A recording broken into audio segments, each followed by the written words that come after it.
Bismillahirrahmanirrahim. Assalamualaikum warahmatullahi wabarakatuh. Alhamdulillah, nahmaduhu wa nasta'inuhu wa nastaghfiruh. Hamdan katsiran tayyiban mubarakan fih kama yuhibbu rabbuna wa yarda. Asyhadu an la ilaha illallah wahdahu la syarika lah. Lahul mulku wa lahul hamd wa huwa ala kulli syai'in qadir. Wa asyhadu anna Muhammadan abduhu wa rasuluh alladzi la yantiqu 'anil hawa in huwa illa wahyun yuha. Allahumma salli wa sallim wa barik ala hadzal nabiyil karim kama dzakarahu dzakirun al-akhyar. Wa salli wa sallim wa barik alaihi makhtalafa al-lail wan nahar. Wa salli wa sallim wa barik ala sayyidina wa habibina wa maulana Muhammadin wa ala al-muhajirina wal ansar. Wa ba'd. Qala Allah Ta'ala fil Qur'anil Karim. A'udzu billahi minasy syaithanir rajim. Wasari'u ila maghfiratin min rabbikum wa jannatin 'arduha as-samawati wal ardu u'iddat lil muttaqin. الذين ينفقون في السراء والضراء والكاظمين الغيظ والعافين عن الناس والله يحب المحسنين. صدق الله العظيم. Teman-teman yang dirahmati Allah Subhanahu wa taala, hari ini kita akan membahas tentang salah satu di antara ciri orang yang sabar. Salah satu di antara sifat sabar itu, karena sabar adalah lebih dari setengah dari keimanan. Kalau para ulama menyebutkan hadis ada 60-an cabang iman, hampir seluruh cabang iman itu diraih dengan kesabaran. Hampir seluruh cabang iman itu, atau bahkan seluruh cabang iman itu diraih dengan kesabaran. Dan orang yang beriman itu ciri khas yang paling melekat di dalam dirinya itu adalah sabar. Tidak mungkin seseorang disebut beriman kalau dia tidak memiliki sifat sabar. Dan sifat sabar yang paling jelas dan paling tampak itu ada pada diri orang yang beriman. Sehingga kalau kita membaca ayat-ayat tentang bagaimana Allah menguji seseorang keimanannya benar atau tidak, selalu ayatnya itu tentang bagaimana Allah menguji kesabarannya. Allah kalau pengen lihat orang itu imannya benar apa enggak, maka Allah akan melihat kesabarannya. Bukan dilihat ibadahnya, bukan dilihat lisannya, bukan dilihat penampilannya, hartanya, amal.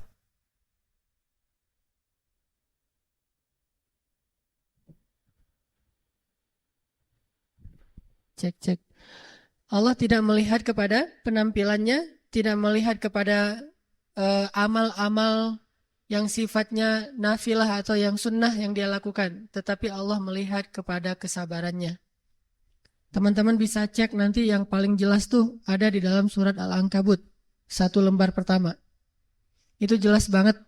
Allah kalau pengen tahu, pengen ngelihat, pengen ngebuktiin seseorang itu imannya benar apa enggak, maka Allah akan mengujinya dan melihat kesabarannya sejauh apa. Sehingga hal yang sangat penting untuk kita pelajari kalau kita pengen jadi seorang mukmin sejati, sampai kita mendapat gelar ulaika humul mu'minuna haqqan, sampai dapat gelar mukmin yang benar. Ulaika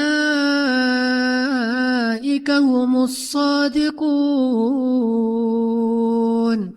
mukmin yang jujur. Radhiyallahu anhum wa radu'an, Allah ridha kepada mereka dan mereka ridha kepada Allah. Kalau kita pengen ngedapetin gelar ini di akhir hayat kita, dan Allahu a'lam, maka yang harus kita tunjukkan dalam hidup kita itu adalah sifat sabar. Di antara sekian banyak contoh-contoh sifat sabar yang ada di dalam kajian Islam, salah satunya adalah ciri orang yang sabar itu tidak mudah tersinggung. nggak gampang baper. Itu ciri orang yang sabar. Gak semuanya tuh pakai perasaan. Tapi kalau gak pakai perasaan juga susah sih. Tapi jangan berlebihan lah. Karena kalau terlalu ngebaper, nanti lama-lama kita akan jadi orang yang selalu memakai kaca pembesar. Gak pernah pakai cermin. Orang kalau sering pakai kaca pembesar, yang kecil jadi besar kan ya? Yang kabur-kabur jadi jelas. Tapi kalau dia pakai cermin, dia hanya akan melihat dirinya, kekurangannya, sehingga dia bisa memperbaiki dirinya. Salah satu di antara ciri orang yang sabar, yang Allah katakan, ya ayyuhalladzina amanu sabiru. Wahai orang yang beriman, bersabarlah. Perintah Allah untuk bersabar tuh. Sama kayak aqimus shalah wa atuz zakah, dirikan sholat dan tunaikan zakat. Allah juga memerintahkan kepada orang yang beriman untuk bersabar, tapi perintah bersabar 2 kali diulang-ulang dalam satu ayat. Jarang banget ada Allah mengatakan di dalam satu ayat, wahai orang yang beriman, dirikanlah sholat dan dirikanlah sholat. Yang ada dirikanlah sholat dan bersabarlah atasnya. Atau beribadah kepada Allah dan bersabarlah atasnya. Tapi jarang Allah mengatakan satu perintah yang sama berurutan di dalam satu ayat kecuali perintah sabar. Ya ayyuhalladzina amanu sabiru wasabiru. Wahai orang yang beriman, bersabarlah dan kuatkanlah kesabaran kalian. Seolah-olah Allah mengatakan gini, bersabarlah, ya Allah, tapi saya udah sabar. Ya udah kuatin lagi kesabaran kamu, gitu. Jadi nggak ada cerita, sabar juga kan ada batasnya. Sebetulnya sabar bukan ada batasnya, sabar ada tempatnya. Kalau di tempatnya, maka sabar aja terus tanpa berbatas. Allah lah yang menentukan batasnya kapan. Sebagaimana Allah juga menentukan ajal setiap segala sesuatu. Sehingga Allah memerintahkan kita dengan bahasa yang sangat jelas, menutup semua ayat di surat Ali Imran. Ayat penutup. Seolah-olah setelah Allah membahas tentang semua masalah dalam surat Ali Imran, ujung-ujungnya Allah simpulkan, kalau kalian pengen ngedapatin semua kebaikan di surat Ali Imran, ya ayyuhalladzina amanu sabiru wasabiru. Wahai orang yang beriman, bersabarlah dan kuatkanlah kesabaran kalian. Sehingga salah satu di antara ciri orang yang sabar tuh, dia nggak gampang tersinggung. Dia nggak gampang pundungan. Apalagi kalau pundungnya fi sabilillah. Gimana pundung fi sabilillah? Ada orang ngajak temannya ke masjid. Yuk ke masjid yuk, ada talim tuh bagus. Kayak kamu udah pasti masuk surga aja. Ya udahlah, kamu aja masuk neraka sendiri, udah tertutup hatinya dan segala macam. Udah pergi sendiri, saya nggak akan ngajak-ngajak dia lagi. Dia emang orangnya udah apa misalnya. Kita belum apa-apa ya. Baru ngedakwahin orang sehari 2 hari udah pakai surat Al-Baqarah. Khatamallahu ala qulubihim. Belum apa-apa udah khatamallahu ala qulubihim. Padahal kalimat khatamallahu ala qulubihim itu hak prerogatifnya Allah saja. Kita nggak boleh bilang itu. Ayat itu hanya Allah yang bisa menyampaikannya kepada makhluk, kepada hambanya. Karena cuma Allah yang tahu isi hati hamba. Sehingga kita nggak punya hak mengatakan, tuh orang-orang yang kayak gitu tuh, itu udah ditutup hatinya. Khatamallahu ala qulubihim. Jadi kita udah nggak perlu capek-capek mendakwahi mereka. Bukankah Allah udah pasti menutup hatinya Abu Thalib, tetapi Rasul terus mendakwahinya? Bukankah Allah sudah menutup hati anaknya Nuh, tetapi Nuh masih tawar-menawar kepada Allah, ya Allah beri saya 1 hari lagi, 1 hari aja. Mudah-mudahan dia bisa terbuka hatinya. Tapi karena kita pundung fi sabilillah, baru sekali 2 kali kita ngajak teman kita ngajak istri kita, ngajak suami kita, baru sekali 2 kali kita mengajarkan mereka tentang kebaikan, lalu mereka menolak mentah-mentah, langsung kita tidak sabar, lalu pundung dan tidak mau lagi mengajak mereka kepada kebaikan. Apa kata Allah di akhir surat Al-Qalam? وَلَا تَكُنْ كَصَاحِبِ الْحُوتِ. Janganlah kamu seperti orang yang dimakan ikan. Allah nggak mau menyebut namanya untuk menutupi aibnya. Janganlah kamu, ini etika Allah, bukan menutupi aibnya, maaf, etika Allah kepada nabinya. وَلَا تَكُنْ كَصَاحِبِ الْحُوتِ. Janganlah kamu seperti orang yang dimakan ikan. Siapa dia? Nabi Allah Yunus alaihissalam. Kenapa beliau disebut orang yang makzum, orang yang dikuasai amarahnya dan tidak mampu menahan dirinya dari marah kepada kaumnya? Karena beliau tidak sabar terhadap penentangan kaumnya. Dan menurut saya sih wajar banget beliau nggak sabar. Kalau kita mah nggak wajar. Beliau sangat wajar. Setelah sekian tahun berdakwah, sekian tahun bersabar, dizolimi terus-menerus, akhirnya beliau pundung. Menurut saya sih wajar. Tetapi walaupun wajar, Allah nggak rela. Gimana kalau kita yang masih belum sangat wajar? Nabi Yunus berdakwah kepada kaumnya. Yang menentang beliau itu bukan cuma kaumnya, tetapi pemerintahnya. Jadi dari pemerintah beliau diteror, beliau ingin dibunuh. Dari kaumnya yang beliau belain, malah menuduh beliau macam-macam. Jadi seolah-olah kita lagi ngebelain teman kita, orang lain menghujat-hujat kita, teman yang kita belain juga ikut menghujat kita. Pernah nggak ngerasain kasus kayak gitu? Kita lagi ngebelain seseorang, tapi orang itu bukan malah mendukung kita, malah dia menghujat kita. Akhirnya yang jadi kambing hitam kita sendiri. Ini ujian kalau kayak gini ini lagi diuji seperti Nabi Yunus. Sehingga akhirnya Nabi Yunus, ya udahlah terserah kalian. Kalau nggak mau beriman itu urusan kalian, bukan urusan saya. Pergi. Perginya juga bukan mau berhenti berdakwah. Perginya mau mencari umat lain yang mau mendengar dakwah beliau. Bukan berhenti berdakwah. Kalau kita mungkin, saya mah nggak mau cari masalah, mending saya jadi pengusaha aja. Saya nggak mau jadi ustadz lagi, ternyata terlalu banyak disorot, jadi orang biasa aja. Saya mah nggak mau lagi berdakwah, karena orang-orang dakwah itu harus suci, nggak boleh ada salah. Mending saya jadi orang biasa aja. Nggak mau lagi berdakwah.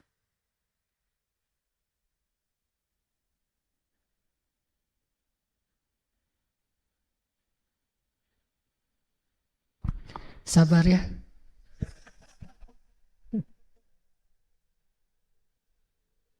Nggak ada batasnya kan? Ya udah biarin aja deh. Sabar ya, dengerin yang kayak gini-gini. Cek. Ya artinya Nabi Yunus alaihissalam bukan beliau mau berhenti berdakwah, bukan beliau nggak mau lagi menyampaikan risalah, cuma beliau pengen pindah ke negeri yang lain, berharap di negeri itu beliau akan ketemu dengan orang yang mau mendengar dakwah beliau. Cuma kayak gitu niatnya. Tetapi Allah nggak rela dan akhirnya Allah memberi pelajaran kepada Nabi Yunus dengan adegan yang kita tahu ceritanya. Sehingga Allah ketika Nabi Muhammad SAW agak sedikit melemah dalam dakwahnya, mulai agak merasa, aduh kok gini-gini amat ya dakwah mah. Akhirnya Allah nasihati Nabi Muhammad dan itu ada di surat juz 29 dan wama adraka ma juz 29. Tahukah kita apa itu juz 29? Juz 29 itu seluruhnya surat Makkiyah. Dari Al-Mulk sampai akhir juz 29 itu surat Makkiyah dan juz 28 itu semuanya surat Madaniyah. Artinya apa? Juz 29 ini setiap suratnya turunnya di Mekah. Kalau juz 30 ada Makkiyah, ada Madaniyah. Surat-surat yang lain ada Makkiyah, ada Madaniyah. Tapi kalau juz 29 semuanya Makkiyah. Artinya semuanya turun di Mekah. Kalau semuanya turun di Mekah, kita bisa kebayang lah gimana suasana waktu itu. Berarti suasana ketika Nabi dalam keadaan benar-benar diuji oleh Allah dalam awal-awal dakwahnya. Dihujat sana sini, dicaci maki, dicela, difitnah, ditinggalkan orang-orang tercintanya, orang-orang terdekatnya, tinggal sendiri, jatuh miskin, disiksa fisiknya, perasaannya, dan seluruhnya dalam kondisi yang melemah kayak gitu. Allah menasihati Nabi Muhammad dengan kalimat, wasbir, bersabarlah terhadap ketetapan Tuhanmu. Dan janganlah kamu seperti orang yang dimakan ikan. Coba teman-teman buka deh surat Al-Qalam, surat 68, biar kita tilawah dulu. Buka surat Al-Qalam, surat 68.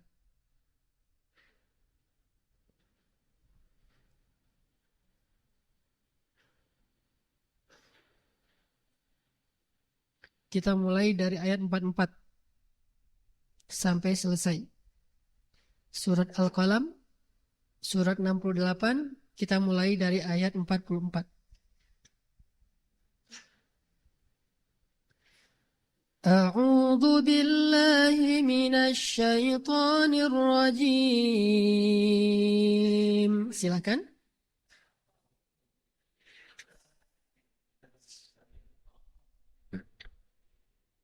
Ya, kita baca yang serentak ya. Setelah saya baca, teman-teman ikutin dan suarakan ini sebagai syiar kita, gemakan masjid Istiqomah dan Kota Bandung ini dengan suara-suara anak muda. Bismillahirrahmanirrahim.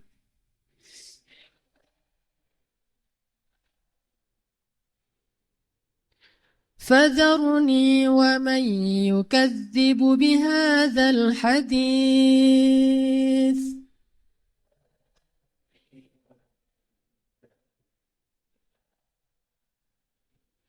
سنستدرجهم من حيث لا يعلمون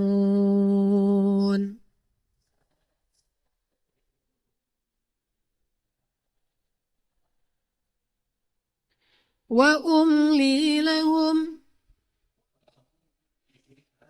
إن كيدي متين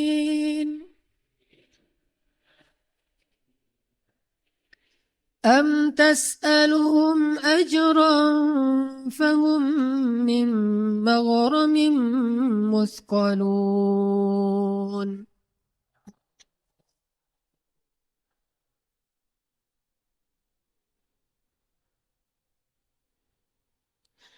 أم عندهم الغيب فهم يكتبون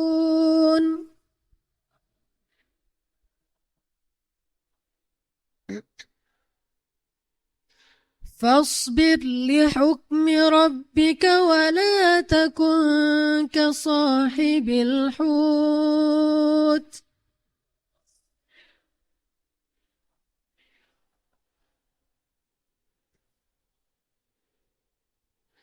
ولا تكن كصاحب الحوت إذ نادى وهو مكظوم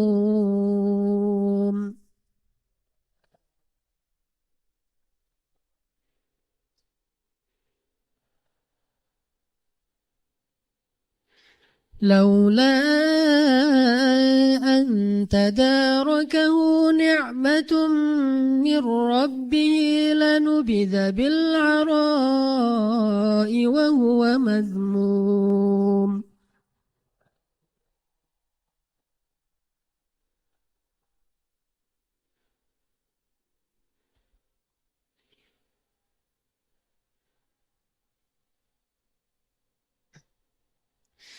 فاجتباه ربه فجعله من الصالحين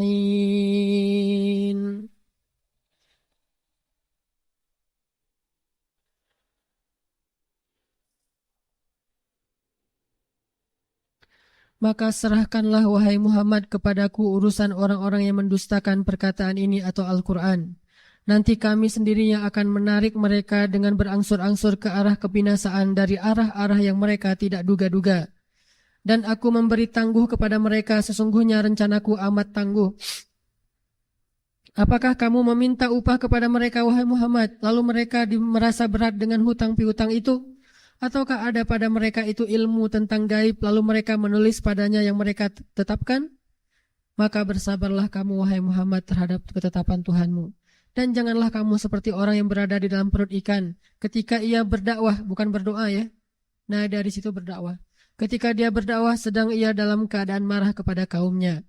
Kalau sekiranya ia tidak segera mendapat nikmat dari Tuhannya, benar-benar ia akan dicampakkan ke tanah tandus dalam keadaan tercela. Lalu Tuhannya memilihnya dan menjadikannya termasuk orang-orang yang soleh. Ini ayat turun ketika Nabi sedang perasaannya lagi dalam keadaan galau banget. Dan galaunya Nabi itu bukan urusan pribadi. Lebih keren lah daripada galau kita. Lebih agak elit dikit. Kalau kita mah galau mah urusannya itu melulu ya. Kayak cerita minggu kemarin ya. Galaunya keliling Sungai Nil. Nah kalau itu mah galau gak keren. Jangan ditiru ya. Saya malah takut gara-gara saya cerita kemarin banyak yang meniru. Kenapa nih banyak yang keliling-keliling sungai-sungai di Bandung? Gara-gara galau mengikuti Ustadz Hanan. Kalau Sungai Nil masih mending lah keliling tapi asik ngelihat pemandangannya. Dan Sungai Nil itu kata Nabi salah satu sungai surga yang ada di bumi. Intinya Nabi lagi galau dan galaunya Nabi itu bukan karena masalah pribadi, bukan karena putus cinta. Nabi pernah ditolak cintanya nggak? By the way, ini intermezzo. By the way, Nabi pernah nggak ngerasain ditolak cintanya? Pernah baca ceritanya? Pernah banget, 2 kali. Jadi yang putus-putus cinta, berbahagialah kalian mengikuti sunnah Nabi. Pernah ditolak 2 kali. Cuma bedanya, Nabi ditolak mah biasa aja. Gak sampai baper banget, gak sampai akhirnya gak bisa tidur, gak bisa makan. Apalagi berdiri di atas tower, di atas jembatan gitu. Tapi mau loncat gak berani, gak loncat, gak keren, masa turun lagi gitu kan ya. Udah naik di atas tower, loncat, aduh sakit juga nih kalau jatuh nih. Apalagi ngeliat di bawah itu banyak batu. Tapi mau turun lagi gak keren, ntar ditertawain sama orang lain. Akhirnya muter-muter aja di situ, lama-lama jatuh sendiri, bukan karena niat bunuh diri, terbunuh. Atau sampai ada yang nabrakin motornya ke truk yang berhenti di depan rumah ceweknya, dia tabrakin sehingga biar ceweknya tahu, biar kamu tahu gimana aku nggak bisa hidup tanpa kamu. Nabi mah nggak kayak gitu. Pernah beliau ditolak cintanya? Pernah. Saat beliau masih jomblo, belum menikah dengan Khadijah, belum dapat wahyu, beliau punya perasaan sayang kepada anaknya Abu Talib dan ingin menikahinya, ternyata ditolak oleh papanya. Pak, saya ingin melamar anak bapak. Maaf, udah ada yang duluan dan saya emang niat mau nikahin anak saya dengan kaum yang fulan, dengan kabilah fulan. Alah si bapak mah sara banget gitu ya. Enggak, biasa aja. Saya mau menikahkan putri saya dengan kabilah fulan karena dulu mereka menikahkan putri mereka dengan kabilah kita, yaitu ayahmu dengan Aminah. Oh ya udah nggak apa-apa, udah selesai, beres, nggak ada sampai keliling Sungai Nil kayak gitu kan, nggak ada adegan-adegan kayak gitu, biasa aja. Ternyata dapat yang lebih baik, yaitu Khadijah. Khadijah wafat, datang lagi ke situ. Coba, berarti kan Rasulullah masih nyimpen ya. Dan itu manusiawi, nggak salah, walaupun nggak sampai ada perasaan yang macam-macam. Secara manusiawi banget, naluri banget gitu. Khadijah wafat, Rasulullah ngelamar lagi cewek yang sama. Cuma sekarang dia udah janda, udah punya anak. Sekarang yang nolak bukan bapaknya udah meninggal, yang nolak dia sendiri. Dia bilang, ya Rasulullah, siapa sih yang tidak ingin menjadi istrimu? Tetapi saya bingung, saya punya banyak anak. Kalau saya menikah dengan engkau, saya harus memilih berat kemana. Kalau saya berat kepada suami, saya takut mentelantarkan anak-anak saya yang masih kecil-kecil. Kalau saya berat ke anak, saya takut zalim kepada hak suami saya. Daripada saya jadi orang zalim, maka ya Rasulullah maaf, saya nggak bisa terima. 2 kali loh, cewek yang sama, bayangin. Tapi apa baper? Biasa aja. Makanya orang yang sabar tuh kayak gitu tuh. Orang yang tangguh tuh kayak gitu. Laki-laki yang tangguh tuh jangan lihat saya ya. Saya emang nggak tangguh kemarin tuh. Sekarang insya Allah udah tangguh. Jadi yang tangguh tuh kayak gitu. Ada masalah cinta mah bukan segalanya dalam hidup lah. Walaupun dia adalah salah satu di antara zinatul hayah, perhiasan hidup ya. Bahkan kata Nabi, kehidupan dunia ini adalah kesenangan. Dan sebaik-baik kesenangan itu adalah istri yang solehah, artinya dengan perasaan. Tetapi dia bukan segalanya, bukan akhir dari segalanya, bukan juga, ya pokoknya hidup kita tentang cinta, love, and love. Pokoknya love aja gitu. Enggak segalanya tentang cinta. Ada hal yang lebih penting daripada sekedar masalah cinta yang identik dengan hawa nafsu. Yaitu cinta karena Allah. Kalau cinta karena Allah mah enggak akan pundung gara-gara status yang enggak jadi. Biasa aja. Tapi kalau cinta karena hawa nafsu, statusnya nggak diokein, nggak dijadiin, nggak disahkan, maka dia pun menjadi pundung fi sabilil hub, di jalan cinta. Nanti tulis tuh artikel dengan judul orang-orang yang pundung di jalan cinta. Dan itu banyak banget tuh, sampai ketika dia pundung di jalan cinta kayak gitu ya, dia akan mencari lagu-lagu yang akan mendukung kepundungannya. Akan mendukung kegalauannya, mendukung perasaannya yang lagi hancur-hancuran. Dia cari lagu misalnya, kau hancurkan hatiku, hancurkan. Atau satu lagi hancur, hancur, hancur, hancur melulu. Dari awal sampai terakhir hancur. Saya kan dulu pernah tuh tinggal di Dewi Sartika, di Sarbini. Dan di situ ada Saritem nomor 2 di Bandung. Saya tinggal bersebelahan dengan rumah mereka. Pagi-pagi saya lagi beres-beres mau keluar, ada anak kecil gitu. Anak usia 4 tahun gitu. Dia nyanyi sambil main di depan rumah saya. Kau hancurkan hatiku, hancurkan hatiku. Ini anak 4 tahun hatinya udah hancur. Pertanyaannya siapa yang telah menghancurkan hati anak ini gitu. Yang satu lagi yang cewek. Panggil aku si Jablay. Anak usia 5 tahun cewek udah jadi Jablay. Ini masa-masa kejayaan orang Indonesia ya. Luar biasa anak kecil lagunya. Kalau dulu saya masih kecil mah lagunya Si Komo lewat. Yang gitu-gitu lagu gak jelas gitu. Lagu anak-anak banget. Kalau sekarang udah dewasa. Sehingga lebih gampang lagi dia pun pundung. Makanya kalau kita mau sabar tuh ketika kita dalam keadaan kayak gitu, galau kebawa perasaan kita karena ucapan-ucapan yang membuat kita tersinggung atau ucapan-ucapan yang membuat kita nggak nyaman hatinya, biar nggak gampang pundung. Jangan lagi mendukung rasa resah kita itu dengan syair-syair jahiliyah. Saya tidak ngomong musiknya, saya ngomong liriknya, saya ngomong kontennya. Jangan mendukung lagi kegalauan kita dengan syair-syair jahiliyah. Apa itu syair-syair jahiliyah? Di masa Rasul dulu, ada syair-syair yang dibuat dan dibacakan untuk menambah kegalauan dan menikmati suasana galau. Syair jahiliyah itu macam-macam. Ada syair tentang perang. Dia biasanya tentang rasial. Orang yang anti kepada kabilah yang lain. Kabilah kami lebih hebat. Itu ada. Namanya syair jahiliyah. Kita bisa belajar itu dalam Fakultas Sastra di Universitas Al-Azhar. Tapi itu bisa jadi bahan dakwah juga. Ada syair jahiliyah yang menceritakan tentang nenek moyang, menggembanggakan kaumnya. Ada syair jahiliyah yang menceritakan tentang dosa-dosa, indahnya berbuat dosa ini, dosa itu. Kalau sekarang cinta semalam, cinta terlarang segala macam. Ini syair jahiliyah. Ada lagi syair jahiliyah yang bahasanya menceritakan tentang tubuh perempuan. Sehingga orang ketika membacakan syair-syair itu menjadi semangat sambil minum khamr. Dia mendengar syair-syair tentang tubuh perempuan dibacakan sehingga dia menjadi semangat untuk melakukan dosa besar. Ada juga syair-syair jahiliyah yang menceritakan tentang cinta perempuan yang diputuskan segala macam. Nah, ini semuanya adalah syair-syair jahiliyah. Cek.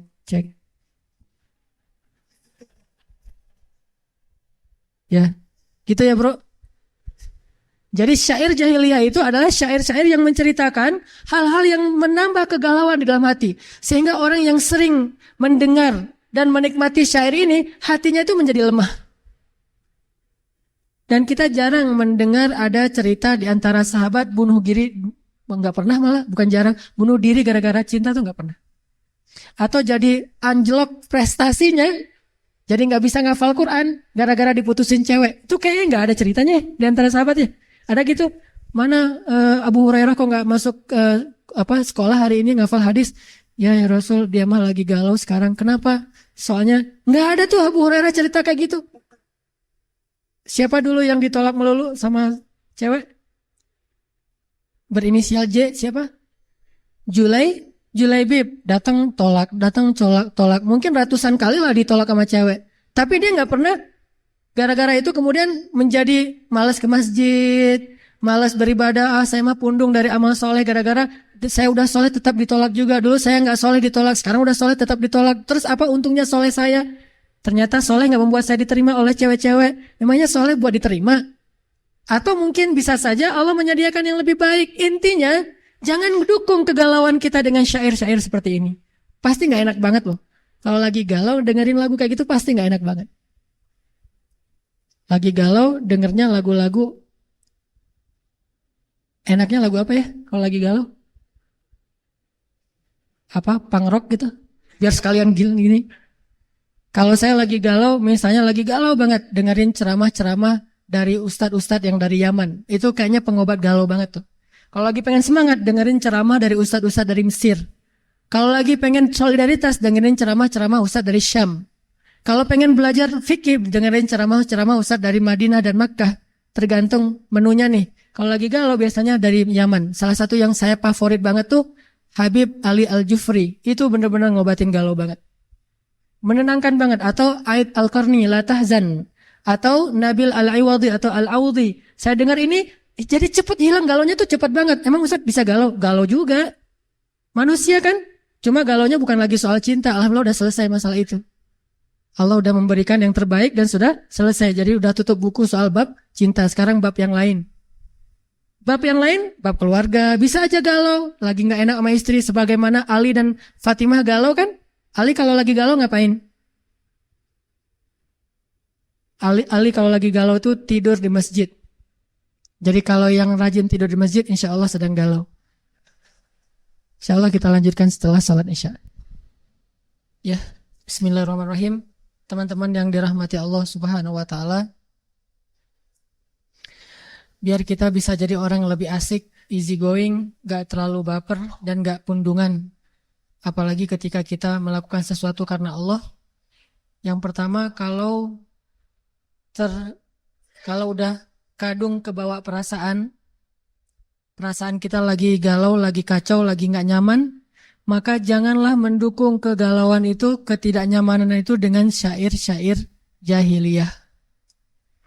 Syair jahiliyah itu syair-syair yang meratapi keadaan.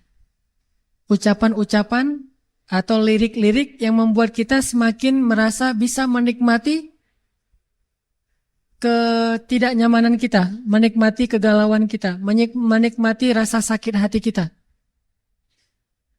Kalau zaman dulu tuh kan ada lagu-lagu apa tuh tahun 60-an yang masih tahu lagu Teluk Bayur gitu-gitu. Yang diputerin di bus-bus kalau lagi perjalanan luar kota tuh.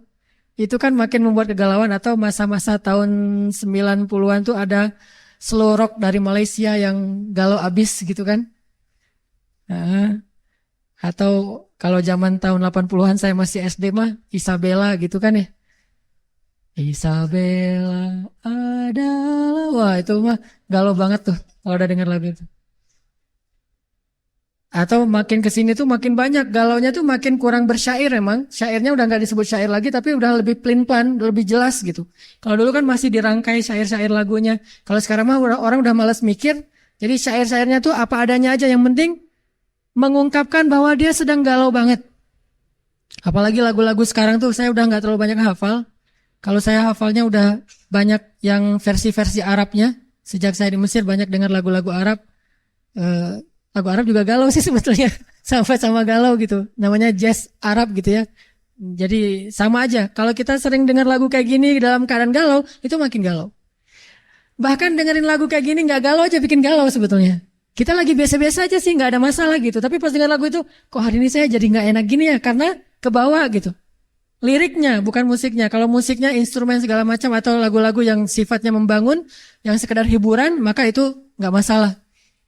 Bahkan para sahabat juga bernyanyi sebetulnya, dan bahkan Ali pernah bernyanyi di dalam masjid. Bernyanyi di dalam masjid. Di masa Abu Bakar As-Siddiq. Rasulullah udah wafat. Ali duduk dalam masjid, bernyanyi, bersenandung gitu, tapi gak pakai alat musik, hanya dengan akapela gitu. Tiba-tiba seorang sahabat menegur, "Ya Ali, kenapa kamu bernyanyi? Ini kan rumah Allah dalam masjid." Apa kata Ali? "Sesungguhnya saya melakukan hal yang sama di masa Rasul dan Rasulullah membiarkan." Artinya boleh, cuma nggak boleh jadikan tempat nyanyi. Cuma kalau bernyanyi sesekali kayak ngegumang gitu, kecil-kecil sendiri gitu nggak masalah. Sampai sahabat itu kalau dalam berjihad, menggali parit khandak itu nyanyi kan? Yang salah satu yang ngebangkitin semangat mereka apa? Dengan syair-syair yang membangun semangat. La in qa'adna wa nabiyyu ya'malu fadzaka minnal 'amalul mudallalu la 'isha illa 'ishal akhirah Allahumma arham ansar wal muhajirah. Dinyanyiin rame-rame sambil ngangkat batu menggali parit khandak. La in qa'adna wa nabiyyu ya'malu. Artinya apa? Kalau kita duduk-duduk aja, Nabi sendiri bekerja. Fadzaka minnal amalul mudallalu. Kalau gitu kita malu-maluin diri kita sendiri. La isya illa isyal akhirah. Gak ada kebahagiaan kecuali di akhirat. Allahumma arham ansar wal muhajirah. Ya Allah rahmati orang ansar dan muhajirin. Diulang terus, semangat kerjanya, gak kaku. Artinya mereka menyemangati diri mereka ketika lelah, satu dengan sholat. Ketika Nabi bilang kepada Bilal, arihna bis sholah ya Bilal, istirahatkan kami dengan sholat ya Bilal. Tapi jangan berhenti di situ. Banyak orang kalau ngebahas cuma segitu doang. Jadi taat doang tapi nggak asik. Bacalah cerita tentang menggali parit khandak itu yang utuh. Sehingga nanti ada adegan menggali parit khandak, ada adegan orang ngangkat batu nggak kuat akhirnya ketimpa batu itu sendiri. Ada yang nggak punya alat untuk ngangkat batu yang kecil-kecil akhirnya dia pakai jubahnya. Ada yang adegan sholatnya yang mengistirahatkan mereka. Tapi juga ada adegan hiburan. Salah satu di antara mereka punya inisiatif buat syair spontan, kan orang Arab mah bisa spontanitas buat syair kayak orang berpantun gitu. Jadikan irama musik, kemudian dinyanyikan yang lain rame-rame, semuanya pada tersenyum, semangat lagi bekerja. Jadi bisa, musik itu bisa membuat kita lebih kuat dari kegalauan, tapi pilih yang benar-benar bisa membangkitkan semangat kita dalam kebaikan. Kayak misalnya, kalau pengen jadi orang yang istiqomah, ghuraba, ghuraba, ghuraba, ghuraba. Itu lagu yang kalau bagi saya tuh, buat saya kalau lagi merasa sendiri, jadi semangat lagi gitu. Yang dulu kita pas teman-teman yang pernah ikut hiking bareng dulu ke Ciwidey, pas kita naik dan turun, siapa vokalisnya dulu? Mana vokalisnya? Oh ini dia nih. Vokalisnya dari naik sampai turun, lagunya gimana Pev? Masih ingat lagunya?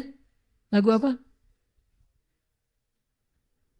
Allahu ghayatuna, Allah tujuan kami. Itu dari naik sampai turun itu lagi sampai kita bareng-bareng nyanyi. Hal-hal yang kayak gini nih nyanyian, musik, bahkan pakai alat pengeras suara gitu. Dan ini semuanya sesuatu yang bisa meredam rasa galau kita. Sehingga sahabat itu ketika mereka lagi dalam keadaan tegang, mereka bernyanyi. Ketika mereka dalam perjalanan ke perang Khaybar itu perang yang termasuk salah satu perang yang sulit banget, mereka bernyanyi. Tapi lagu-lagu yang dipilih itu membangkitkan semangat. Kalau orang Hamas di Palestina, gimana lagunya? Hey hey hey hey hey hey hey hey. Kan lagunya tuh lagu perang gitu ya, lagu semangat gitu. Kita juga di Indonesia bisa gitu, tapi dibentuk dalam akustik misalnya. Intinya jangan menambah kegalauan kita dengan syair-syair jahiliyah. Tapi kuatkan hati kita dengan syair-syair terbaik. Yang pertama Al-Quran. Yang kedua nasihat. Yang ketiga tak apalah kalau kita sesekali mendengar musik atau irama-irama lagu yang membangkitkan semangat. Jangan menyerah atau lagu apa. Kalau senang yang rap, banyak lagu-lagu rap yang keren-keren juga. Ayo ke masjid. Atau yang saya suka tuh salah satu political rappers yang dari Inggris tuh, dia nyanyiin tentang Palestina, nyanyiin tentang hak asasi manusia, bukan muslim, tetapi dia nyanyinya tuh membangkitkan semangat tentang apa itu teroris, mereka memanggil kami teroris, padahal mereka sendiri teroris segala macam. Nah, ini kan hal-hal yang sifatnya membangkitkan semangat. Jadi bukan mengharamkan, tetapi kita memilih mana yang paling pantas buat kita, karena kita nih kaum terpilih. Jadi segala yang kita nikmati itu pilihan. Bukan sembarangan, bukan yang diobral. Sehingga menguatkan hati kita dalam keadaan galau. Jadi kalau kayak gitu, insya Allah bisa lebih easy going. Ada masalah? Kalau nggak bisa baca Quran, dengerin bacaan Al-Quran. Kadang-kadang kita ada masalah, baca Quran makin nambah masalah. Soalnya bacaan kita kacau balau ya. Lagi banyak masalah, ini baca Quran, nih alif lam mim dibaca alama ya. Jadi kan kacau jadinya tuh. Banyak salah nih, nggak enak nih. Dengerin bacaan Al-Quran orang lain, dengerin azan-azan, dengerin senandung-senandung yang menambah pahala. Pernah ngerasa capek nggak dengerin bacaan Al-Quran? Jujur, nggak ada yang berani jawab. Saya juga pernah ngerasa capek dengerin Al-Quran tuh capek, wajar, manusiawi. Artinya malal itu dalam bahasa Arab artinya bosan, dan itu sesuatu yang manusiawi. Jangan malu kalau kita mengatakan, aduh, saya agak bosan, astagfirullahaladzim. Tapi astagfirullah ya. Bosan terhadap bacaan Al-Quran itu astagfirullah, tapi itu manusiawi. Nah saat seperti itulah ada hiburan. Kenapa Nabi nggak usah dengerin lagu mah, yang penting Al-Quran udah yang paling baik. Iya, tapi kan bukan berarti nggak boleh. Nabi juga mendengar bacaan syair-syair yang tadi, sahabat mendengar bacaan syair tadi, dan itu nggak menunjukkan bahwa mereka itu bosan dan nggak senang pada Al-Quran. Manusiawi banget, butuh hiburan, seni, jamal. Coba nanti perhatikan di Al-Quran, suatu saat saya akan bahas betapa banyak ayat-ayat seni di dalam Al-Quran itu banyak banget. Yang diistilahkan dengan jamalun, keindahan. Karena manusia butuh itu untuk supaya lebih kaya jiwanya dan lebih bijak jadinya. Dan kalau dalam keadaan kayak tadi lagi dalam keadaan lemah bisa kuat lagi gitu. Maka kalau misalnya udah dengerin Al-Quran, pengen dengerin lagu deh, atau pengen dengerin tausiah, pilih tausiah yang singkat-singkat tapi membangkitkan semangat. Salah satunya kalau saya misalnya senang dengar kalau yang versi bahasa Melayunya, Habib Zainal Abidin tuh yang dari Malaysia ya. Itu kan singkat-singkat tuh 3 menit, 2 menit, 4 menit. Tapi kan banyak menu tuh. Kita lagi pengen masalah apa? Maafkanlah, atau jangan sakit hati, jangan marah, apa segala macam kan banyak tuh. Tinggal klik di YouTube, dengerin, semangat lagi. Atau baca. Saya kalau lagi ada masalah perasaan saya ke keluarga, misalnya ke istri gitu. Dari mana saya tahu hadis tentang 70 kali seorang suami harus bersabar kepada istri? Dari ketika saya galau. Ketika saya lagi galau masalah istri mungkin ada yang nggak enak gitu, ada percekcokan, ada permasalahan, beda pendapat dan itu wajar setiap keluarga ngalamin. Saya langsung nge-browsing di internet. Nasihat Nabi kepada suami. Bukan nasihat Nabi ke istri. Itu makan nambah galau tuh. Kita lagi sebel sama istri, kita cari istri solehah menurut Al-Quran dan Sunnah. Aduh, itu makin galau banget tuh. Kalau kita yang galau, cari solusi buat kita. Bukan untuk orang yang kita galauin. Makanya yang saya search di Google tuh, nasihat Nabi kepada para suami. Pakai bahasa Arab, pakai bahasa Indonesia. Kalau yang bisa bahasa Arab, lebih banyak lagi tuh keluarnya tuh. Keluar, tab pakai bahasa Arab, keluar nasihat-nasihat yang sangat banyak. Salah satunya yang sangat membekas bagi saya tuh, ketika Nabi ditanya berapa kali seorang suami harus bersabar kepada istrinya dalam sehari, kata Nabi 70 kali. Akhirnya saya ngitung, istri saya nyebelin saya sekali. Oh, baru sekali. Baru 10 kali. Baru 20 kali misalnya. Tapi alhamdulillah gak pernah lebih dari 5 kali dalam sehari. Berarti kan masih jauh, gak perlu tunggu sampai 70 kan. Ini 5 juga gak akan sampai dalam sehari. Dia juga mungkin tahu, jangan sampai lebih dari 5 deh, dicicil besok lagi gitu misalnya. Jadi 70 itu dibagi sebulan. Dan kita gak ada alasan untuk marah. Karena 70 dalam sehari. Kalau 70 dalam sebulan, itu masih wajar banget. Jadi kalau teman-teman yang nanti udah nikah, terutama yang baru nikah nih, ada yang baru pulang dari bulan madu nih. Kalau misalnya dibuat agak tersinggung oleh istrinya, dalam sehari kurang dari 70 kali, dia belum punya alasan yang kuat untuk marah. Kalau belum sampai 70 kali, dia nggak punya alasan yang kuat buat marah. Berarti dia harus sabar. Kalau dia marah, berarti dia bukan suami yang solih. Khairukum li ahlikum wa ana khairukum li ahli. Sebaik-baik kalian yang paling baik untuk keluarga kalian dan aku yang paling baik untuk keluargaku. Salah satu artinya, sebaik-baik kalian yang paling tahan marah 70 kali untuk keluarga kalian. Dan aku tahan banget 70 kali marah dari kesalahan keluargaku. Ini kalau lagi ada masalah hati, langsung cari solusi sendiri, cari obatnya. Jangan udah sakit dikorek-korek lagi tuh luka, makin sakit. Cari obatnya langsung diobatin. Dan obatnya itu pastinya adalah pertama zikrullah. Ala bidzikrillah. Bukankah dengan mengingat Allah? Ala bidzikrillahi tatma'innul qulub. Hati menjadi tenang. Satu pasti tuh dengan zikir. Kedua dengan Al-Quran. Ketiga dengan tilawah, dengan nasihat-nasihat dari para ulama. Keempat dengan hiburan-hiburan yang menyenangkan, yang positif. Bisa jalan, bisa main, bisa dengerin musik dengan apa yang positif-positif. Dan yang terakhir mungkin dengan cara lupain aja deh tidur. Jadi solusi terakhir, udah sholat, zikir, aduh masih sakit hati gitu. Mungkin kurang khusyuk. Lagi sholat mikirin masalah. Tilawah Al-Quran yang dilihat bukan huruf-huruf Al-Quran tapi masalah-masalah. Listnya gitu banyak banget. Udah gitu dengerin musik. Aduh bingung milih musik yang bisa menyemangati kita. Dengerin nasihatnya makin berat. Soalnya yang dibahas masalah sunnah, bid'ah, surga, neraka berat-berat banget gitu. Fikih gitu ya. Akhirnya makin galau. Udah deh bawa tidur aja deh. Tidur. Melupakan masalah. Sejenak bangun dari tidur nanti tiba-tiba udah 309 tahun. Ashabul Kahfi ya. Karena banyak banget masalah. Udah deh dipakai tidur aja deh. Udah tidur aja di gua. Udah bangun-bangun. Berapa tahun kalian, berapa lama kalian di sini? Setengah hari atau 1 hari? Enggak, kalian 309 tahun di sini. Itu walaupun bahasanya adalah bahasa dakwah, sebetulnya tidurnya Ashabul Kahfi itu salah satu cara Allah nasihatin kita. Kalau kalian punya masalah, tidur aja deh. Kayak Ashabul Kahfi, dakwah nggak bisa diterima oleh kaumnya. Nah yuk kita tidur aja yuk bareng-bareng yuk gitu. Pergilah ke gua tidur 309 tahun. Kalau nggak bisa tidur, minum Panadol. Insya Allah bangun tidur tuh segar loh, nggak ada masalah lagi. Memang butuh tidur, kadang-kadang bukan masalah sih, memang butuh tidur aja. Kita stres karena capek banget, jadi butuh tidur. Itu satu poinnya ya, jangan nambah masalah dengan syair-syair jahiliyah. Yang kedua, kalau kita pengen lebih easy going dengan perasaan kita ketika ada masalah dari luar, jangan dibesar-besarkan. Ada istilah Arab, syair Arab mengatakan kalau terjemahannya gini. Tutupilah luka itu sebesar lukanya. Jangan sampai lukanya dikit di ujung jari, tapi perbannya itu sampai ke sini. Wah, kayak orang lagi patah gitu. Terus kemana-mana tuh bawa, oh saya mah sakitnya parah banget nih, nggak bisa digerakin tangannya. Padahal lukanya doang sekecil semut di ujung jari, lukanya kecil banget. Tapi yang ditutup misalnya ketusuk duri gitu ya, bukan segitu doang yang di plester gitu. Tapi wah semuanya sampai ke sini nih. Sehingga dia jalan juga kayak gini, merasa bahwa dia yang paling berat lukanya di muka bumi. Ini berarti orang yang membesar-besarkan masalah. Udah segitu doang. Kata para ulama, tutupilah jarhah, tutupilah luka itu sebesar ukuran luka itu. Jangan dilebih-lebihkan. Udah segitu aja. Kalau bahasa yang tadi saya pakai, analoginya jangan pakai kaca pembesar. Makin jelas, makin besar tuh. Padahal kecil aslinya.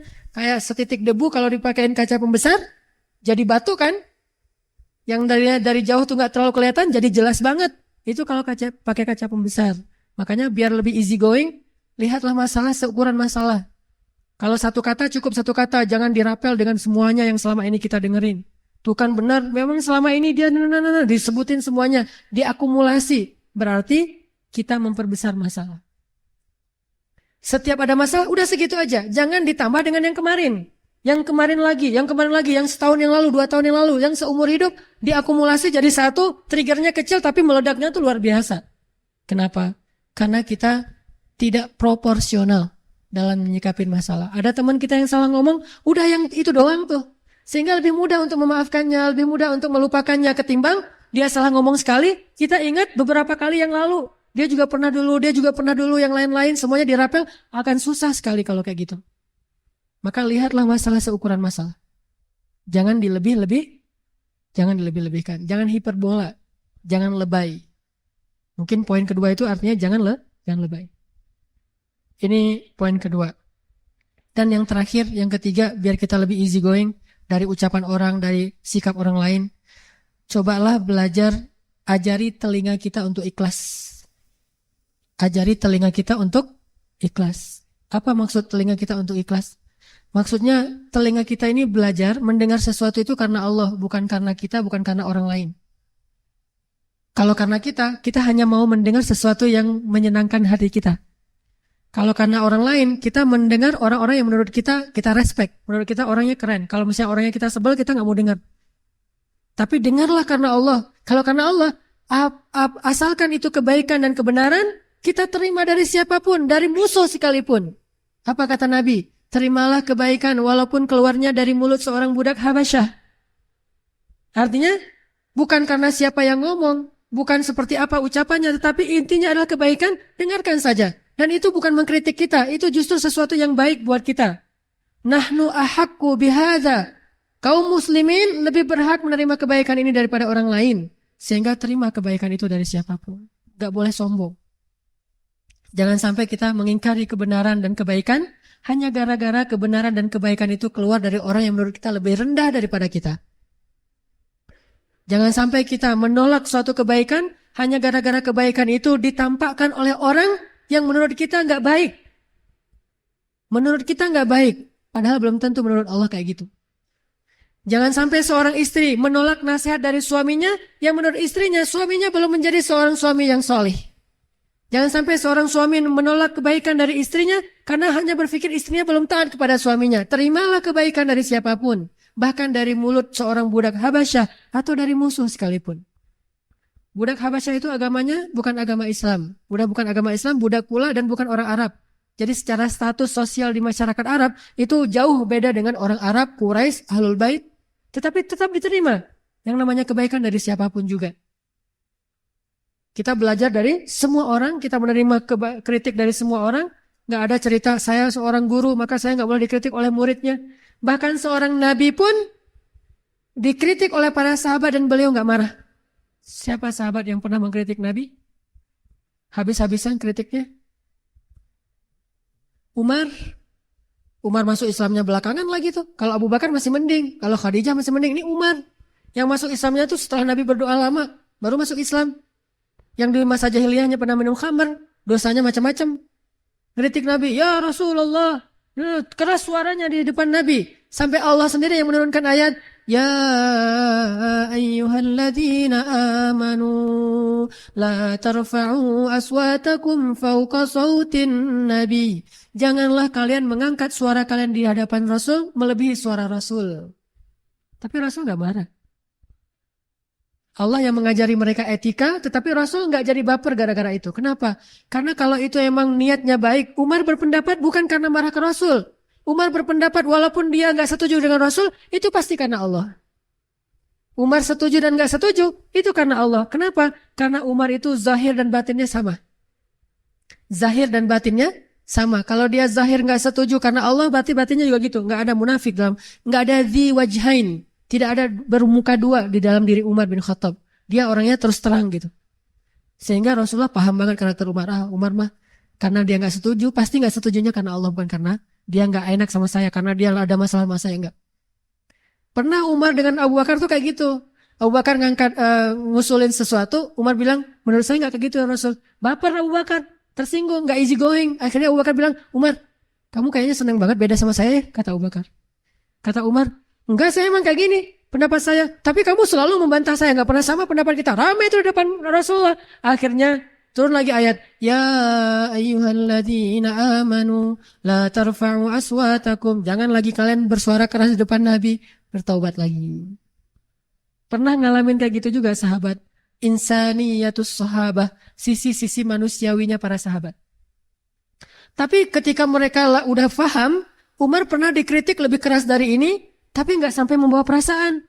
Ketika Umar jadi Amirul Mukminin, Khalifah, Presiden, bayangin yang mengkritiknya seorang mantan budak, Bilal bin Rabah. Ngebantah terus. Umar ngeluarin satu undang-undang, dibantah sama Bilal. Umar ngeluarin keputusan presiden, dibantah sama Bilal. Pokoknya Bilal ini ngebantah Umar aja terus. Sampai Umar bilang ini apa? Kata Umar, Ya Allah, aku berlindung kepadamu dari Bilal. Sampai ngomong gitu coba. Saking kerasnya bantahan Bilal kepada Umar. Sampai Umar bilang, Ya Allah, aku berlindung kepadamu dari Bilal. Tapi Umar gak marah sama Bilal. Cuma udah gak tahan lagi gitu. Saking terus menerus gitu. Dalam keadaan bertubi-tubi terus menerus. Deketan lagi waktunya. Terus aja Bilal ngebonjokin Umar. Sampai Umar terpojok banget. Sampai Umar bilang, Ya Allah, aku berlindung kepadamu dari Bilal. Ini artinya mereka mah orangnya easy going banget. Pernah Umar di depan para jamaah habis sholat, kan zaman dulu mah presiden, dia juga ulama, dia juga imam sholat ya. Habis ngimamin sholat, Umar berdiri kemudian mengumumkan satu pengumuman. Gara-gara ada pengaduan dari salah seorang perempuan, dari seorang laki-laki yang ngadu dia jomblo, udah tua masih jomblo. Ditanya sama Umar, kenapa kamu masih nggak jomblo? Kamu jomblo fisabilillahnya Istiqomah dan Al-Latif ya gitu. Kata dia, enggak, saya mah enggak jomblo, bukan yang enggak mau nikah, bukan terlalu selektif. Tetapi mahar-mahar perempuan sekarang mahal-mahal, wahai Amirul Mukminin. Saya bukan orang kaya, enggak sanggup membayar mahar perempuan. Walaupun hadisnya sebaik-baik perempuan yang paling murah, maharnya, tetapi namanya manusia kadang-kadang menganggap dirinya, saya kan keren, jadi mahar saya mah 2 miliar gitu misalnya. Saya aja suka bercanda sama istri saya, karena bercanda doang sih, enggak serius. Anak saya menurut saya adalah bidadari saya, my angel gitu. Jadi saya bilang ke istri saya, nanti mahar dia tuh paling murah 4 miliar ya. Saya 3 miliar, kamu setengah miliar, dia setengah miliar. Jadi saya dapat 3 miliar gitu-gitu. Jadi dicandain, maharnya mahal-mahal. Kalau teman-teman pergi ke Mesir, orang Mesir itu rata-rata nikahnya di atas 35 tahun. Kenapa? Sukses dulu baru bisa nikah, saking mahalnya mahar orang Mesir. Makanya saya nggak punya istri orang Mesir. Maharnya mahal banget. Apa maharnya? Harus punya 1 bungalow, mobil, kemudian emasnya itu sampai ditaruh dari ujung pergelangan tangan tuh sampai di siku tangan, penuh berapa kilogram, setengah kilo. Ngadulah nih seorang sahabat ke Umar, ya Amirul Mukminin, sekarang maharnya terlalu mahal dan segala macam. Saya tidak bisa menikah. Akhirnya Umar menjadi marah karena dia presiden, dia tinggal ngubah hukum aja. Ketika dia selesai sholat, dia katakan, wahai kaum muslimin, mulai sekarang saya akan buat peraturan bahwa mahar tidak boleh melebihi sekian dinar. Siapa yang selama ini maharnya sudah melebihi sekian aturan yang saya buat, maka kembalikanlah kepada laki-laki yang membayar mahar. Sebutlah misalnya 1 dinar. Siapa yang selama ini dapat mahar lebih dari 1 dinar, maka dia kembalikan sisanya kepada suaminya atau laki-lakinya. Seorang sahabiat mengangkat tangan, perempuan, dari belakang, dan itu kelihatan. Artinya masjidnya masih belum ada pembatas. Baru ada pembatas masjid di zaman, masjid dalam Islam itu akhir-akhir ini. Dulu di zaman Rasul, di zaman sahabat, nggak ada pembatas laki-laki dan perempuan, hanya perempuan agak belakangan, biar beda dengan laki-laki. Lalu dia mengangkat tangan. Umar mengatakan, ada apa? Dia mengatakan, ya Amirul Mukminin, bagaimana engkau akan mengatakan sesuatu yang bertolak belakang dengan Al-Quran? Gimana maksud kamu? Allah berfirman dalam Al-Quran, setelah kamu memberikan mahar kepada istri-istrimu, janganlah kamu mengambil lagi mahar itu dengan jalan apapun. Inginkah kamu mengambil api neraka ke dalam perutmu? Akhirnya Amirul Mukminin dimarahin sama perempuan itu. Apa kata Umar? Banyak orang yang lebih fakih daripada Umar bin Khattab. Coba, nggak baper kan? Easy going kan? Banyak orang yang lebih ngerti agama daripada saya. Ya udah, saya tarik lagi, nggak jadi peraturannya. Coba, presiden coba bisa kayak gitu. Namanya kebenaran, terima aja. Kalau emang kita salah, kenapa kita mau gaya-gayaan? Ngakuin aja kesalahan kita. Udah, akhirnya tarik lagi peraturannya, nggak jadi. Sesungguhnya siapa yang memurahkan mahar, maka itu baik. Yang sudah mahal ya udahlah gitu. Jadi kayak gitu peraturannya. Jadi nggak tegas gitu peraturannya. Awalnya tegas banget, tiba-tiba jadi toleran. Siapa yang memurahkan maharnya, maka dia itu kebaikan. Siapa yang mahal, itu mah terserah. Sampai kayak gitu. Terjadi lagi di zaman Abdullah bin Mas'ud. Mungkin sebagian ibu-ibu udah pernah dengar ceritanya. Ada seorang sahabat, saya lupa namanya. Dan kalaupun saya ingat, mungkin gak perlu disebutkan juga namanya. Karena ini salah satu adegan yang lucu. Ada seorang sahabat jadi kayak gubernur gitu di sebuah wilayah Islam. Namanya dulu mungkin masih sedikit ulama. Jadi dia gubernur, dia ulama juga. Masyarakat minta fatwa kepada gubernur. Datang kepada gubernur. Pak, saya mau minta fatwa. Seorang laki-laki dengan istrinya.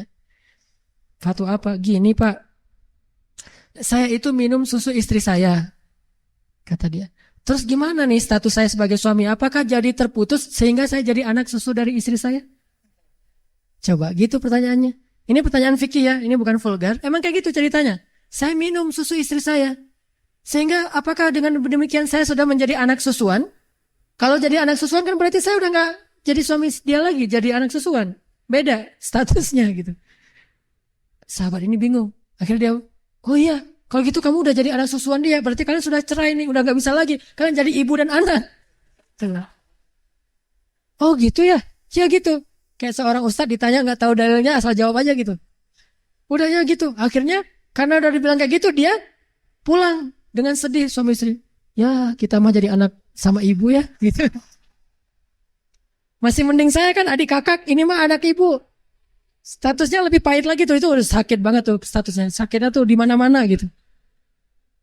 Melihat istrinya, dulu manggilnya Yayang, Bebep, apalah istilahnya ya. Sekarang manggilnya Bu, Yana gitu. Tuh gak enak banget tuh, gara-gara salah fatwa. Udah difatwain gitu, akhirnya pulang sedih, udah gak bisa lagi apa-apain, bukan lagi suami istri, udah sedih banget. Tiba-tiba berita ini terdengar ke seorang sahabat di Madinah, dia ahli Al-Quran namanya Abdullah bin Mas'ud, yang hafal 1 juz hanya dengan sekali dengar langsung hafal. Ilmunya banyak banget. Abdullah bin Mas'ud. Abdullah bin Mas'ud mendengar ini langsung mengatakan, Innalillahi wa inna ilaihi raji'un. Ini musibah. Langsung dia pergi ke negeri itu, dia memperbaiki keadaan di sana. Dia langsung datang ke gubernurnya. Apa yang sudah kamu fatwakan? Kata dia, emang masalahnya apa? Ada yang bertanya, katanya ibu susu dan segala macam. Ya emang kayak gitu. Nah mana dalil kamu? Nggak tahu, menurut saya sih kayak gitu. Coba. Dimarahin sama Abdullah bin Mas'ud. Di depan pejabat-pejabatnya, di depan pegawainya, di depan orang banyak dimarahin terus, kata Abdullah bin Mas'ud. Sekarang kamu umumkan lagi yang sebaliknya. Kenapa? Karena Rasulullah bersabda, sesungguhnya batasan menyusui yang menjadikan dia anak susunya itu hanya 2 tahun. Di atas usia 2 tahun, itu tidak jadi darah dan daging. Udah minum aja sesukanya. Nggak masalah gitu. Hanya di bawah 2 tahun yang berstatus jadi anak susuan. Di atas 2 tahun nggak jadi anak susuan. Oh gitu, saya nggak pernah dengar hadisnya. Makanya jangan berfatwa sembarangan. Wah, repot kan? Diundang lagi semua masyarakatnya yang udah tahu fatwa itu, termasuk orang tadi. Wahai kaum muslimin, saya salah. Nih jiwa besar nih seorang pemimpin. Easy going, nggak baper. Wahai kaum muslimin, saya salah. Maafkan saya. Sesungguhnya manusia bisa bersalah. Jadi ada reason gitu cari justifikasi. Manusia juga bisa bersalah.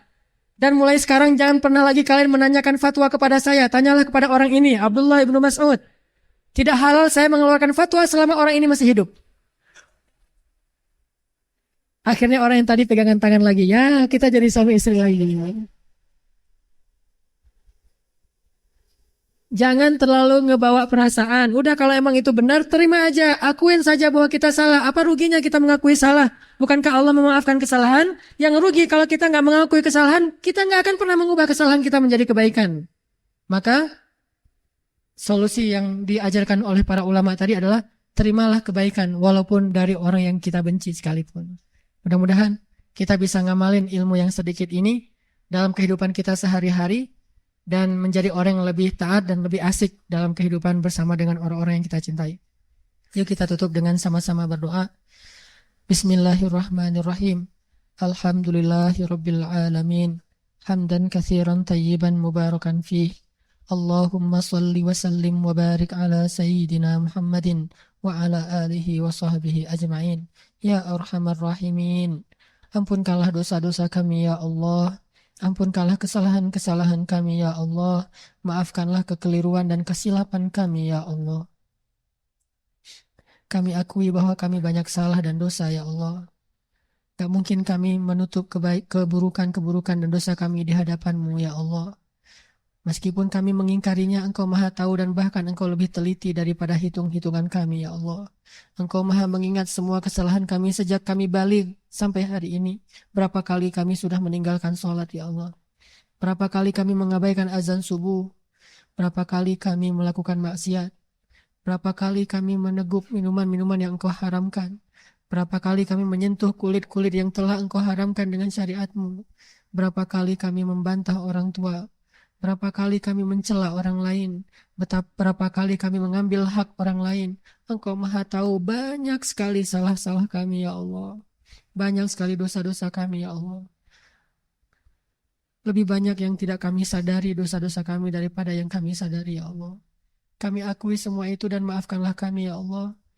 Kepada siapa kami akan meminta maaf kalau bukan kepada Engkau ya Allah?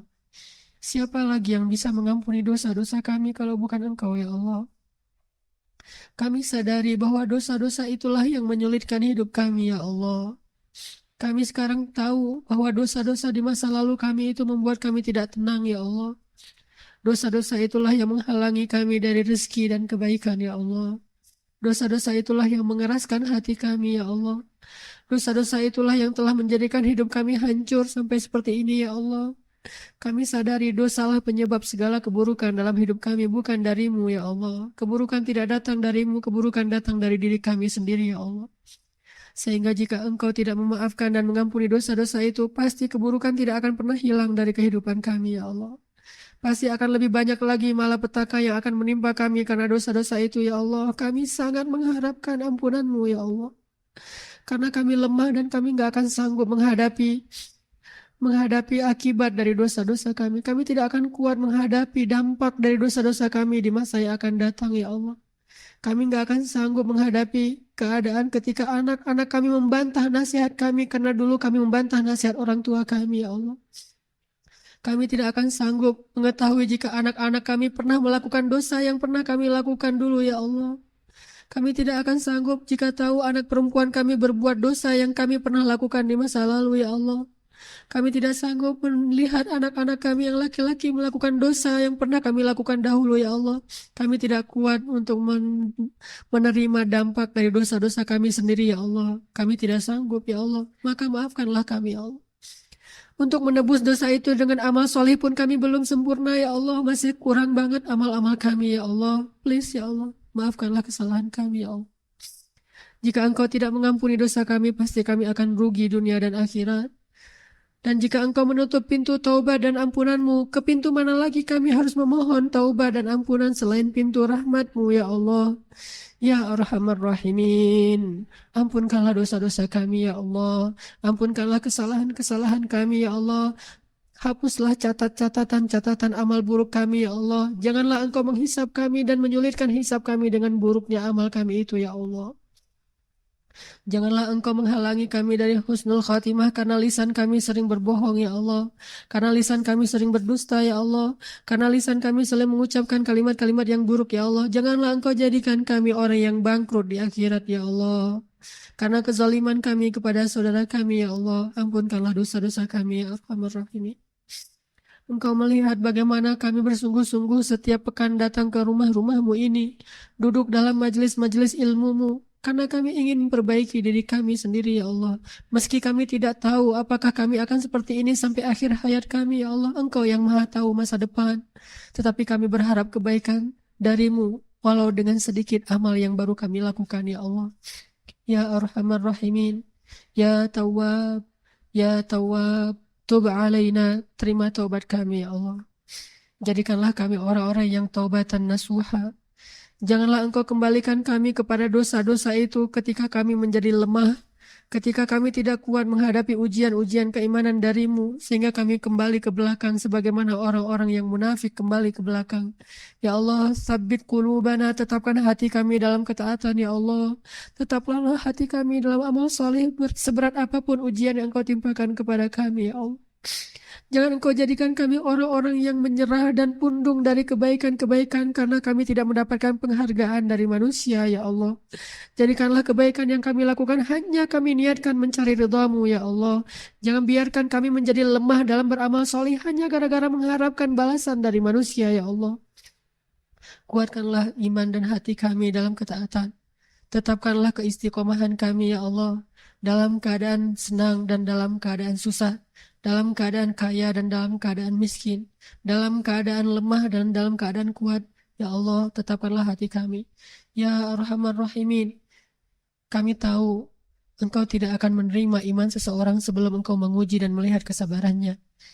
Dan kami merasa sejak kami hijrah, ujian yang Engkau berikan kepada kami belumlah mampu menunjukkan bukti keimanan kami. Belum ada apa-apanya ujian yang kami alami dibandingkan ujian yang pernah Engkau berikan kepada para sahabat-sahabat Nabi-Mu, ya Allah. Sehingga kami mungkin sadar, suatu saat Engkau akan menguji kami lebih berat dari ini untuk melihat keimanan kami. Saat itu terjadi, kuatkanlah keimanan kami, ya Allah. Janganlah Engkau jadikan kami orang yang gagal dan kalah karena menghadapi ujian itu, ya Allah. Kami tahu suatu saat Engkau akan menguji kami lebih berat lagi untuk melihat keimanan kami. Engkau juga akan mungkin menguji kami untuk menggugurkan dosa-dosa kami karena kurangnya amal kami. Dan itu adalah janji-Mu, ya Allah. Kami yakin kepada janji-Mu. Maka kuatkanlah kesabaran kami ketika kami harus menghadapi ujian itu, ya Allah. Dosa kami teramat banyak, ya Allah.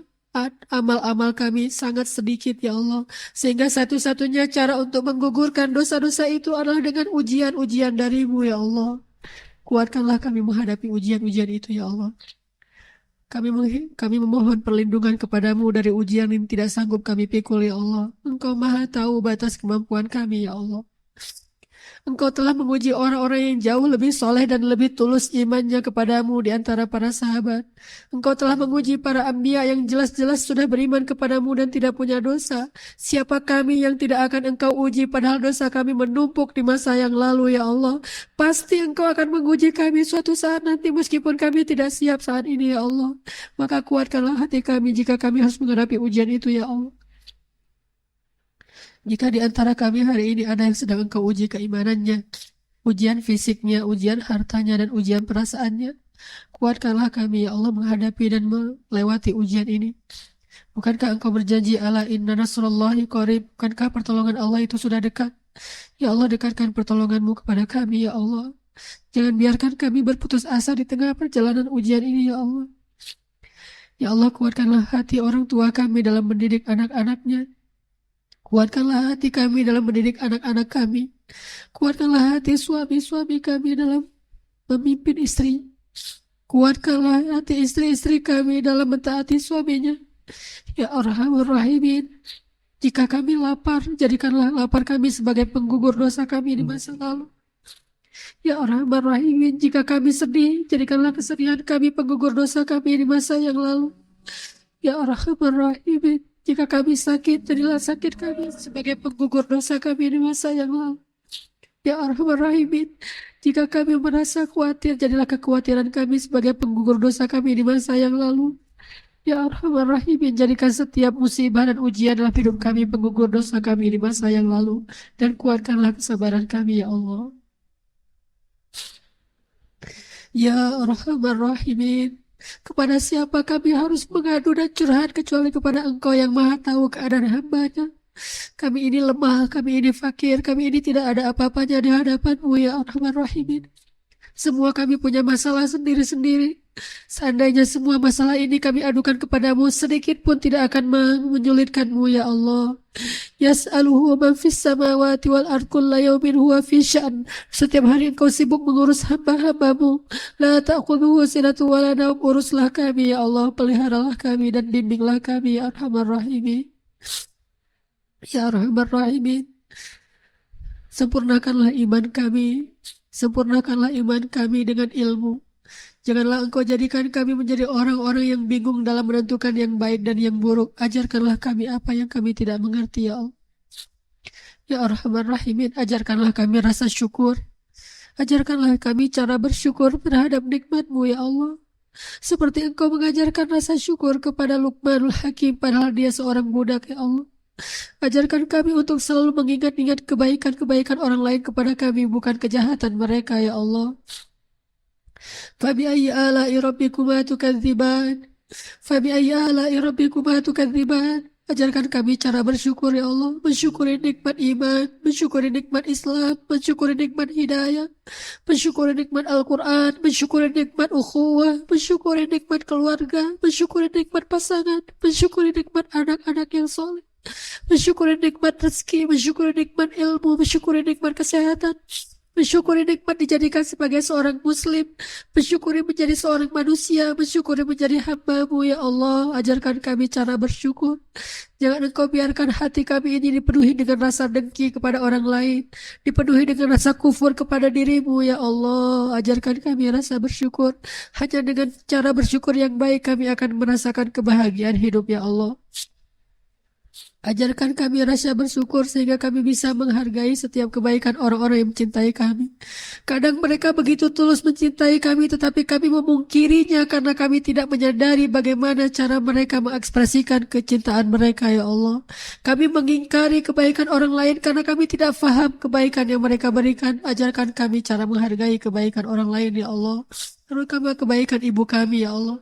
Yang kadang kami merasa ibu kami terlalu sering merepotkan diri kami, padahal itu adalah bentuk kasih sayang dan perhatiannya kepada kami.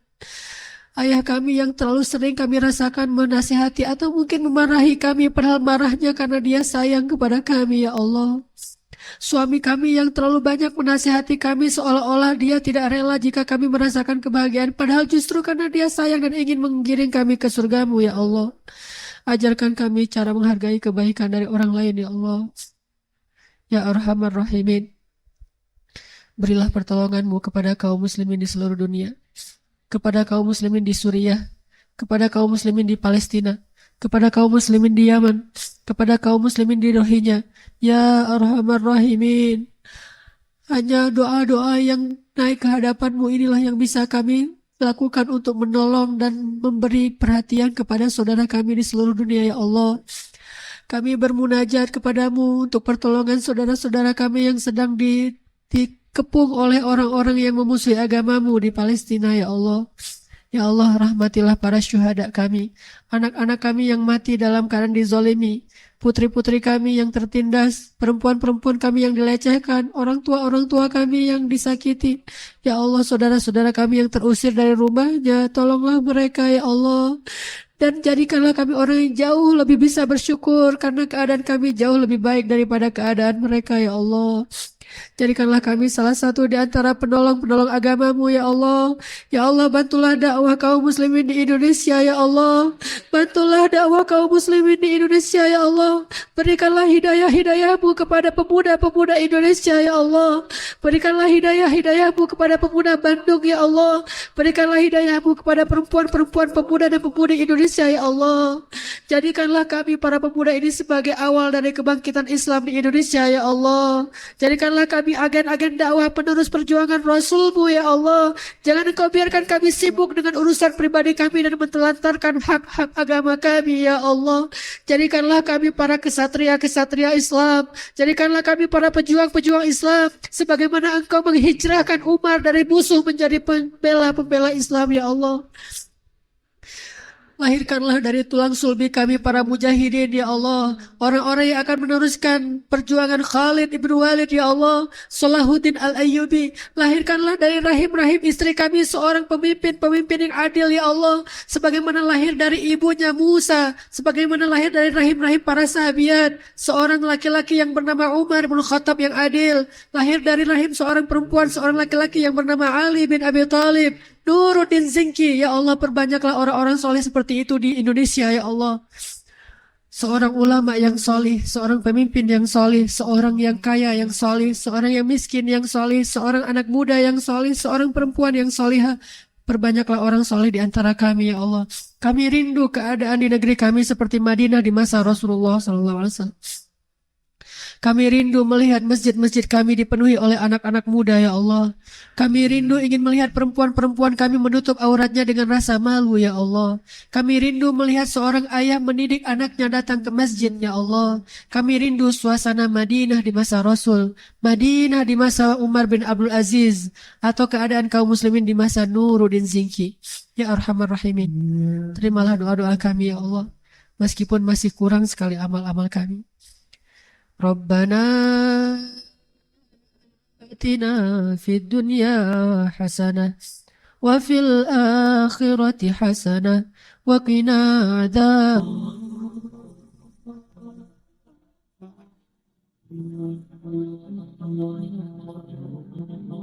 Benar kan kata Allah, kalau mereka fuqara yughnihimullah, maka Allah akan memberikan kekayaan untuk mereka atau kecukupan. Jadi obat hati itu adalah yakin kepada Allah. Dan cara yakin kepada Allah, baca firman-firman Allah Subhanahu wa Ta'ala. Allah berjanji di dalam banyak ayat untuk bisa menjadi iman, menambah faith, menambah keyakinan di dalam hati kita. Tinggal kita baca aja. Banyak banget ayat-ayat kayak gitu.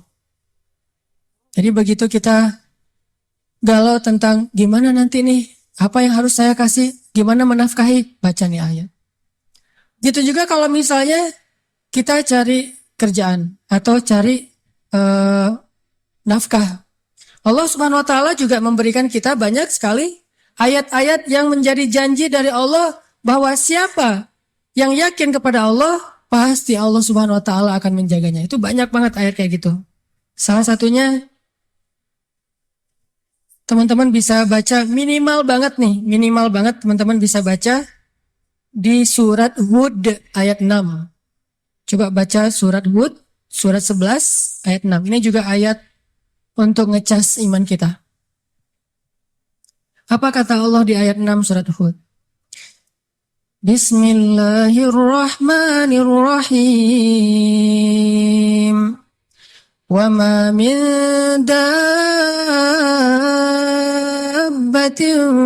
fil ardi illa 'ala Allahi rizquha wa ya'lamu mustaqarraha wa mustawda'aha kullun fi kitabim mubin. Gak ada satupun hewan yang melata di muka bumi illa 'ala Allahi rizquha, kecuali Allah yang menjamin rezeki bagi mereka. Terus kenapa kita khawatir? Kenapa kita galau? Kan Allah yang menjamin, dan jaminan Allah itu sebaik-baik jaminan dijamin oleh perusahaan asuransi atau finance. Itu aja kita udah yakin gimana dijamin oleh Allah Subhanahu wa Ta'ala. Kayak ada orang yang ngambil asuransi kesehatan, dia nggak khawatir dengan sakit. Ada orang yang mengambil asuransi kendaraan, dia nggak khawatir kelecet atau terjadi kecelakaan, dirampok atau dicuri kendaraannya. Ada yang total loss only misalnya atau all risk. Dia nggak khawatir. Kenapa? Ada yang menjamin. Ada orang yang mengambil asuransi pendidikan, dia nggak khawatir dengan harga pendidikan yang semakin mahal karena ada jaminan. Kalau kita masih sering ragu dan sering khawatir dengan hidup kita, berarti kita nggak yakin dengan jaminan Allah Subhanahu wa Ta'ala. Makin kita yakin dengan jaminan Allah, makin hilang rasa khawatir dalam hidup kita. Tenang ajalah, ada Allah. Ketika kita ada masalah sedikit, kita tinggal klaim. Dan mengklaim asuransi Allah itu lebih gampang daripada ngeklaim asuransi manusia. Ngeklaim asuransi manusia tetap aja ada biayanya. Tapi ngeklaim kepada Allah itu nggak ada biayanya, nggak perlu pakai nomor antri, nggak perlu jauh-jauh keluar dari rumah. Kita tinggal mengangkat kedua tangan kita mengatakan, Ilahi, Rabbi, saya ada masalah nih. Tetapi Engkau Maha Besar. Dan setelah itu, hati kita akan langsung tenang. Ini teman-teman. Di antara obat terhadap semua penyakit hati itu adalah belajar yakin kepada Allah Subhanahu wa Ta'ala. Teman-teman bisa baca juga nanti surat Al-Mulk. Ini surat yang benar-benar nge-booster hati kita. Jadi sesi pertama ini saya pengen sharing. Ternyata kalau kita pengen menghilangkan semua penyakit hati kita, mulailah dari belajar iman, belajar yakin kepada Allah Subhanahu wa Ta'ala. Kalau kita pengen belajar menjadi orang yang menjalani hidup itu penuh dengan keyakinan, penuh dengan harapan, orangnya optimis, caranya belajar yakin kepada Allah Subhanahu wa Ta'ala. Dan salah satu cara belajar yakin kepada Allah, baca ayat-ayat Allah. Terutama ayat-ayat booster tentang kebesaran Allah Subhanahu wa Ta'ala. Inna fi khalqis samawat. Dalam penciptaan langit. Bukan cuma di langit, tapi penciptaannya, prosesnya. Inna fi khalqis samawati wal ardi wa ikhtilafil lail. واختلاف الليل والنهار لآيات لأولي الألباب. Langit, bumi, silih bergantinya malam dan siang atau musim, di situ ada bukti-bukti bahwa Allah Maha Kuasa. Kalau itu aja buat Allah gampang, cuma kun fayakun, apalagi cuma ngurus kita yang cuma kecil dibandingkan langit dan bumi. Kita itu dibandingkan langit dan bumi, gak ada apa-apanya. Kalau langit dan bumi aja buat Allah nggak ada apa-apanya lagi, apalagi kita. Jadi intinya teman-teman, kenapa kita khawatir kalau Allah menjamin kehidupan kita? Kenapa kita khawatir kalau Allah berjanji menolong kita? Kenapa kita khawatir kalau Allah Subhanahu wa Ta'ala tidak akan menyia-nyiakan kebaikan kita?